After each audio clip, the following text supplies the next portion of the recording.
పెట్టుబడులు ఎంత అని ఒక్కసారి ఆలోచిస్తే తెలంగాణ ప్రజలకు తెలవాల్సింది 10 ఏళ్ల కాలంలో 10 ఏళ్ల బీఆర్ఎస్ ప్రభుత్వ హయాంలో రాష్ట్రానికి వచ్చిన పెట్టుబడులు 25,750 కోట్లు మాత్రమే. రాష్ట్ర ప్రజలు ఆలోచించాలి. ఎంత బాధాకరం విషయం అంటే 10 ఏళ్లలో వీళ్ళు తెచ్చిన పెట్టుబడుల సంఖ్య ప్రభుత్వం మొత్తం లెక్కల సమాచారం ప్రకారం 2015 నుంచి 2019 వరకు 0 ఒక్క రూపాయి పెట్టుబడి రాలే. మీకు ఇస్తాం ఈ లెక్కలు.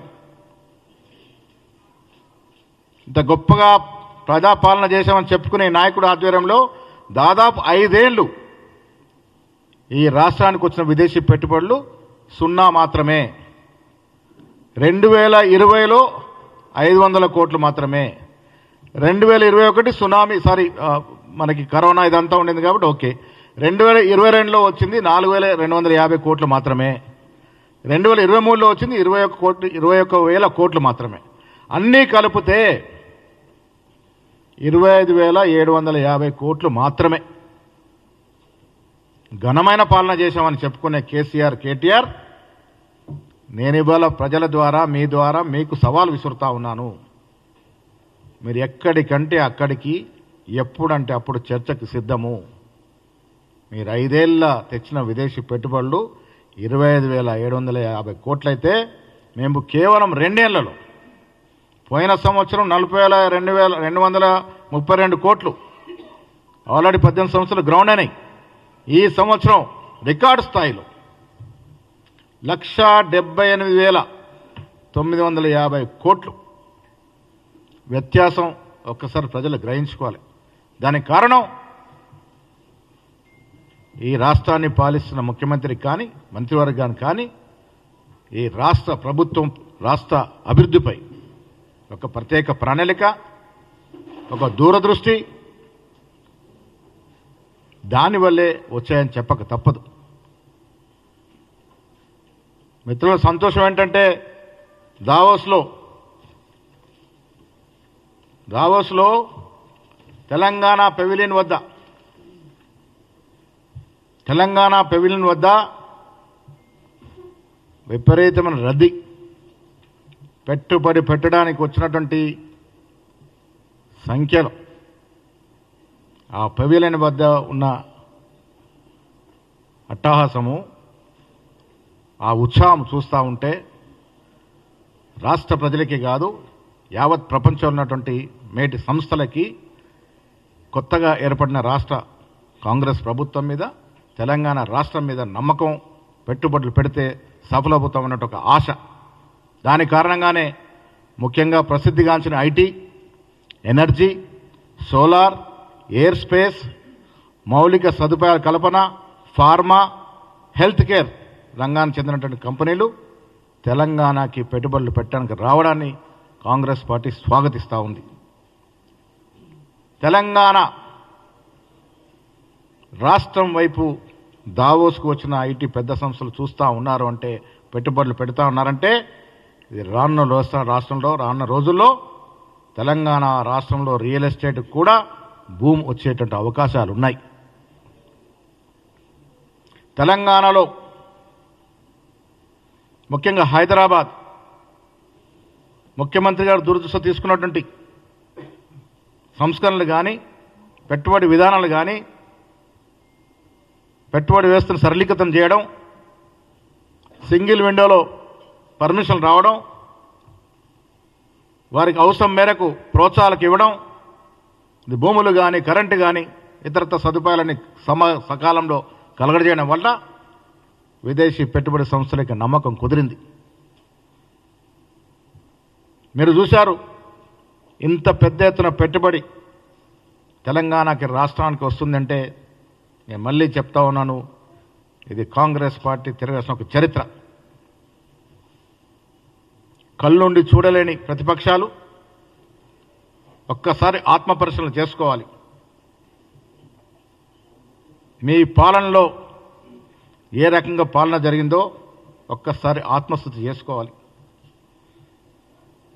ఆనాడు ముఖ్యమంత్రి కేసీఆర్ కూడా కేవలం ప్రజల్ని మభ్యపెట్టడం, ఆచరణ సాధ్యంగాని మాటలు చెప్పడం, వాగ్దానాలు చేయడం, 10 ఏళ్ళు కాలయాపన చేశారు తప్ప ఈ విధంగా రాష్ట్రం మీద ఎప్పుడు కూడా దూరదృష్టితో పనిచేయలేదు. ఒక విజన్ లేకుండా పాలన చేశారు. శుతిలేని సంసారం నడిపారు.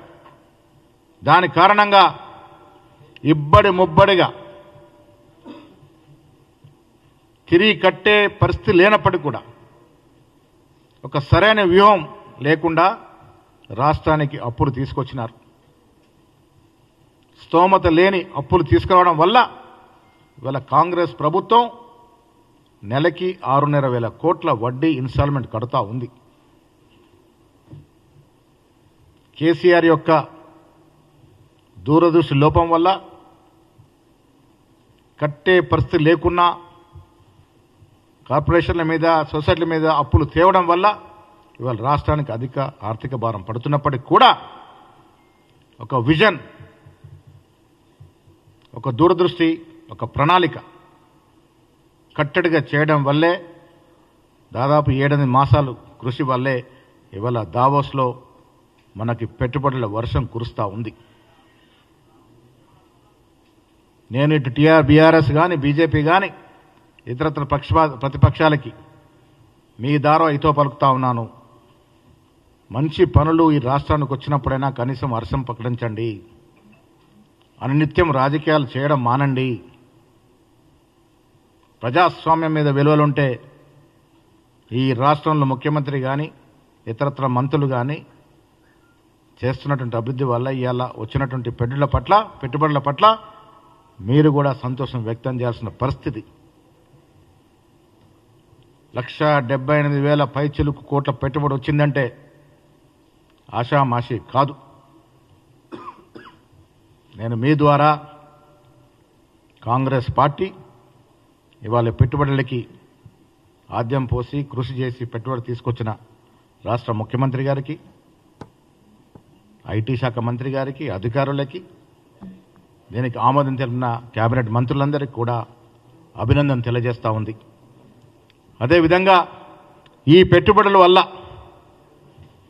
ఈ రాష్ట్రంలో దాదాపు 75,000 ఉద్యోగాలు అదనంగా వచ్చే అవకాశం ఉంది. 50 నుంచి 75,000 ఉద్యోగాలు. ఆనాడు ఉద్యోగాల పేరిట ఇంటికే ఉద్యోగాలు ఇచ్చుకుని తప్ప ప్రజల ఉద్యోగం నుంచి మాట్లాడని కేసీఆర్ మేము ప్రభుత్వంలోకి వచ్చిన తర్వాత 1 సంవత్సరం కాలంలో దాదాపు 56,000 ప్రభుత్వ ఉద్యోగాలు ఇవ్వడమే కాకుండా ప్రైవేటు పరంగా 75,000 ఉద్యోగాల వరకు వచ్చే అవకాశాలు తీసుకొచ్చిన ఘనత కాంగ్రెస్ ప్రభుత్వానిది అనే మాట కూడా మీ ద్వారా స్పష్టం చేస్తా ఉన్నాను. రాష్ట్ర ప్రభుత్వానికి అభినందన తెలుపుతూ అదేవిధంగా ఇటీవల ఈ రాష్ట్రంలో ముఖ్యమంత్రి గారు ఒక స్పోర్ట్స్ మ్యాన్. గతంలో స్పోర్ట్స్ శాఖకి అరకొర నిధులు ఉండేవి. ముఖ్యమంత్రిగా రేవంత్ రెడ్డి అయిన తర్వాత స్పోర్ట్స్కి అధిక ప్రాధాన్యత ఇస్తూ పోయిన ఒలింపిక్స్లో మనకు మెడల్స్ రాకపోయినా వచ్చే ఒలింపిక్స్ నాటికి రాష్ట్రాన్ని ఆ స్థాయికి తీసుకెళ్లనే ఉద్దేశంతో ఈ రాష్ట్రంలో ఒక స్పోర్ట్స్ యూనివర్సిటీ ఏర్పాటు చేయడానికి నిర్ణయం తీసుకోవడం, దాంట్లో భాగంగానే అత్యధిక మెడల్స్ గెలిచిన ఆస్ట్రేలియాలో నేను, నాతో పాటు జితేందర్ రెడ్డి గారు, మా స్పోర్ట్స్ చైర్మన్ గారు, ఎంపీ అనిల్ గారు, ఫహీం గారు అందరం కూడా పర్యటన చేయడం జరిగింది. చాలా చోట్ల మేము ఆస్ట్రేలియాలో ఉన్నటువంటి స్పోర్ట్స్ అథారిటీని సందర్శించడం, అధికారులతో మాట్లాడడం, స్టేడియంను సందర్శించడం, అక్కడ స్పోర్ట్స్ యూనివర్సిటీతో చర్చలు జరపడం, వారిని కూడా రాష్ట్రానికి రావాల్సిందిగా ఆహ్వానించడం జరిగింది. త్వరలో స్పోర్ట్స్ విధానం కూడా టెక్నాలజీ చాలా చోట్ల మేము మెల్బోర్న్లో డెకిన్ యూనివర్సిటీ కానీ, మెల్బోర్న్ క్రికెట్ గ్రౌండ్స్ కానీ, గిఫిట్ క్వీన్స్లాండ్లో స్పోర్ట్స్ యూనివర్సిటీ కానీ సందర్శించడం జరిగింది. రాష్ట్రాన్ని ఒక స్పోర్ట్స్ హబ్గా కూడా చేయాలనే తపన ముఖ్యమంత్రి గారికి ఉంది. ఆ దశ కూడా ప్రయత్నం చేస్తూ ఉంది. ఇలా చెప్తూ పోతే రాష్ట్రం సమూలంగా అన్ని హంగులతో అన్ని రంగాల్లో అభివృద్ధి చేయాలనే ఆకాంక్ష ప్రజలు కోరుకునే విధంగా కాంగ్రెస్ ప్రభుత్వం ముందుకు పోతా ఉంది. ప్రతిపక్షాలు ఇవాళ అనునిత్యం రాజకీయాలు చేయాలనే తపనలో అధికారం పోయిందని ఒక అక్కస్తో మాట్లాడుతూ ఉంటే ప్రజలారా మీరు నమ్మకండి. మేము అభివృద్ధి అనేది చేతల్లో చేసి చూపిస్తూ ఉన్నాం. ప్రభుత్వ అంకెలతో మీ ముందుకు వచ్చాం. 10 ఏళ్ళలో వారు తెచ్చిన పెట్టుబడులు ఎంత, మేము 2 ఏళ్ళలో తెచ్చిన పెట్టుబడి ఎంతో, ఎంత వ్యత్యాసంలో చూపించగలిగినాం. సంక్షేమాన్ని ఇవ్వగలుగుతూ ఉన్నాం. రేషన్ కార్డులు ఇస్తూ ఉన్నాం. 26న లాంచ్ పోతా ఉంది. ఇల్లు ఇవ్వబోతా ఉన్నాం. మీరు చెప్పిన అబద్ధపు ప్రకటనలన్నీ కూడా ఇలా మేము అధికారులకు ఏ ఆశలు ఆకాంక్షలు మమ్మల్ని ఎన్నుకున్నారో ఆ ఆశలనంతా కూడా నెరవేర్చే విధంగా అభివృద్ధితో పాటు సంక్షేమాన్ని తీసుకెళ్తా ఉన్నాం.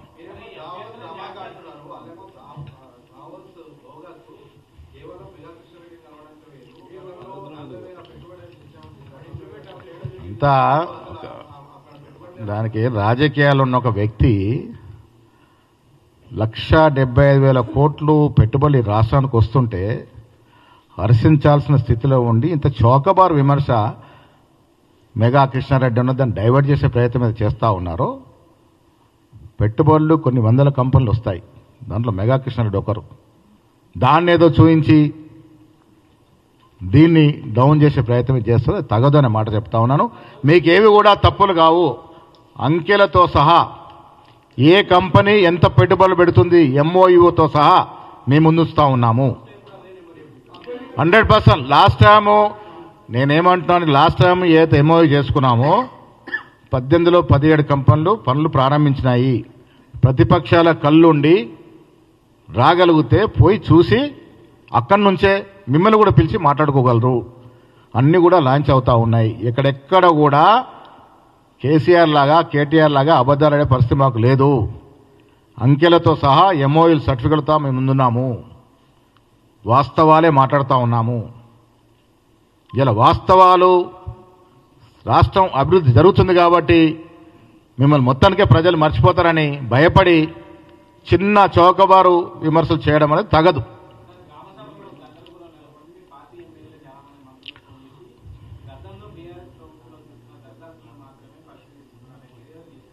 ఒక్కటి దేంట్లో క్లారిటీ మీ ద్వారా ప్రజలకు ఇచ్చేది, గతంలో ఏ లబ్ధిదారుడు సెలెక్ట్ చేసినా ఎమ్మెల్యేల ద్వారానే చేసేవారు. ఎమ్మెల్యేలని ఒక సామ్రాజ్య శక్తులుగా కేసీఆర్ చూసినాడు. ఇలా మా ప్రభుత్వ పాలసీ ఇది టీఆర్ఎస్ వాడా, బీఆర్ఎస్ వాడా, కాంగ్రెస్ వాడా, బీజేపీ వాడా చూస్తలేము. అట్టడుగున అతి నిరుపేదవాడు ఎవడుంటే వాడికి లబ్ధి చేకూర్చాలని. ఇప్పుడు కాంగ్రెస్ కార్యకర్తలు నిరుపేదలు ఎవరిని ఉంటే, కాంగ్రెస్ కార్యకర్తలు సూచించిన వాళ్ళు నిజంగా అర్హులు ఉంటే వారికి కూడా వస్తాయి. ఇది పార్టీల తంతుగా పంచే కార్యక్రమం కాదు.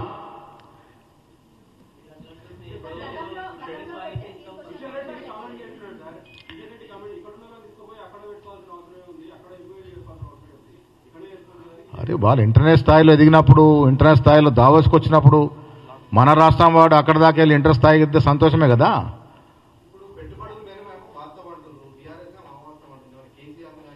నేను అందుకే చర్చకు పిలుస్తూ ఉన్నాను. నేను మీ ద్వారా పెట్టుబడుల విషయంలో చర్చకు సిద్ధము. నేను మా ఐటీ మంత్రి గారు వస్తాము. మీరు మాజీ ముఖ్యమంత్రి గారు వస్తారా, మాజీ కేటీఆర్ గారు వస్తారా, ఇంకెవరిని ఎక్స్పర్ట్స్ తీసుకుంటారా, మీ ఇష్టం. ఇది వాస్తవాల మీద చర్చ చేసుకోవడానికి సిద్ధం. పెట్టుబడుల విషయంలో పోయిన సంవత్సరం ఎంత పెట్టుబడులు వచ్చినాయి, ఈ సంవత్సరం ఎంత వచ్చింది, మీరు 10 ఏళ్ల కాలంలో తెచ్చిన పెట్టుబడుల్లో మీ ఘనకార్యం ఏంటో దాని మీద చర్చించుకుందాం.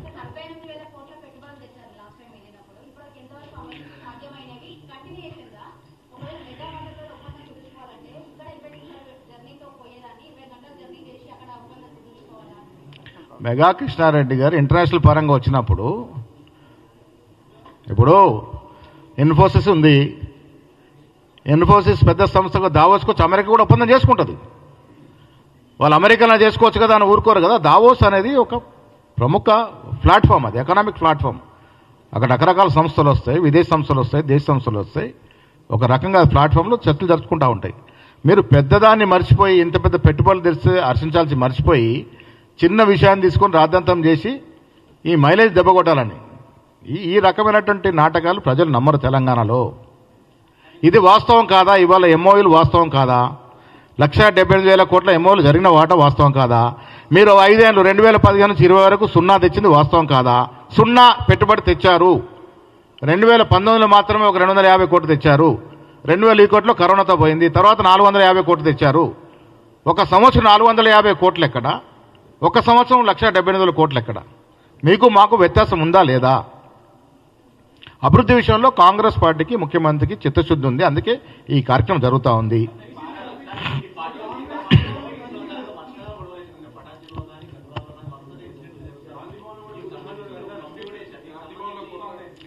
ఇప్పుడు మా పార్టీలోకి ఎక్కడైతే ఎమ్మెల్యేలు చేరినారో అక్కడ పాత కొత్త కొంత ఇబ్బంది ఉన్నమాట వాస్తవము. ఆ ఇబ్బందిని తొలగించేందుకే నిన్న కమిటీ వేశాము. కమిటీ అంతా స్టడీ చేసి వాస్తవాలను ఇస్తుంది. దాని తర్వాత ఏ చర్య తీసుకోవాలో దాని మీద స్పందిస్తాం.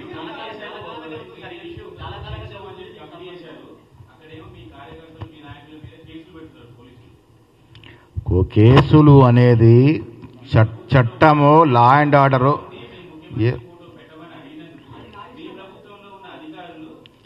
అందుకే ఇప్పుడు మీరు చెప్పే విషయాలు, నా మదిలో ఉన్న విషయాలన్నీ కూడా మా కమిటీకి చెప్తాము.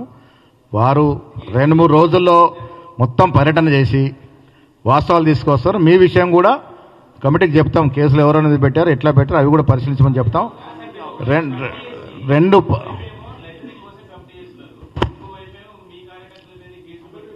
అది కూడా కేసులు, అది కూడా చారి గారు ఒకవేళ కేసులు పెట్టుంటే, అక్రమంగా కేసులు పెట్టుంటే అది కూడా రివ్యూ చేస్తాము.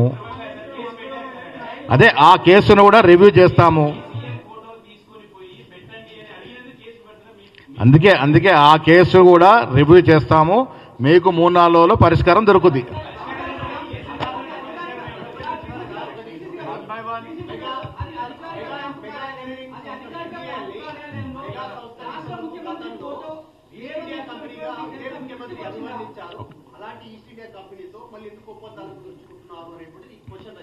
ప్రభుత్వం, తెలంగాణ ప్రభుత్వం దావోస్కు పోయినప్పుడు ఏదైతే నిషేధిత జాబితాలో లేవో అన్నిటితో ఒప్పందాలు చేసుకుంటాం. ఒక ప్రాజెక్ట్కి ఇంకొక ప్రాజెక్ట్ తేడా ఉంటుంది. ఆనాడు పీసీ అధ్యక్షుడు రేవంత్ రెడ్డి గారు మాట్లాడింది ఒక ప్రాజెక్ట్ విషయం కావచ్చు. ఒక కాంట్రాక్ట్ ఒక ప్రాజెక్టులో ఉన్నది, ఇంకో ప్రాజెక్టులో ఉండదు. ఇవాళ ఒప్పందానికి ఆనాడు చేసిన విమర్శకి వ్యత్యాసం ఉండొచ్చు. అది రకరకాల డిఫరెంట్ ప్రాజెక్ట్స్ అయి ఉండొచ్చు.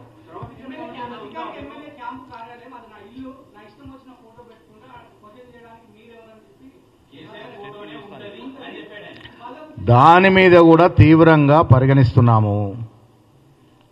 ఆయన అన్న మాటలు కూడా, ఎమ్మెల్యే గారు అన్న మాటలు కమిటీ పరిశీలిస్తుంది.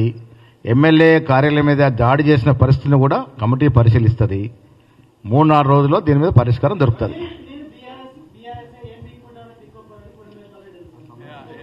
మాట్లాడతాం, అన్నీ కూడా మాట్లాడతాం. అయిపోతుంది. వారం 10 రోజుల్లో వస్తుంది కార్యక్రమం.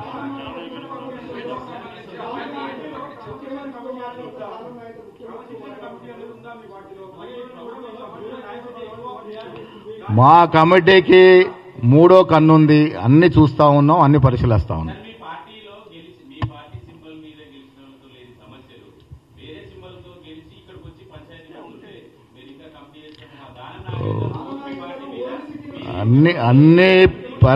ఇప్పుడు రాష్ట్రంలో ప్రజలు మాకు వినండి, ప్రజలు మాకిచ్చినటువంటి మ్యాండేట్ని సజావుగా ప్రజల ఆకాంక్షలు, ఆశలు నెరవేర్చడానికి పనిచేస్తుంది.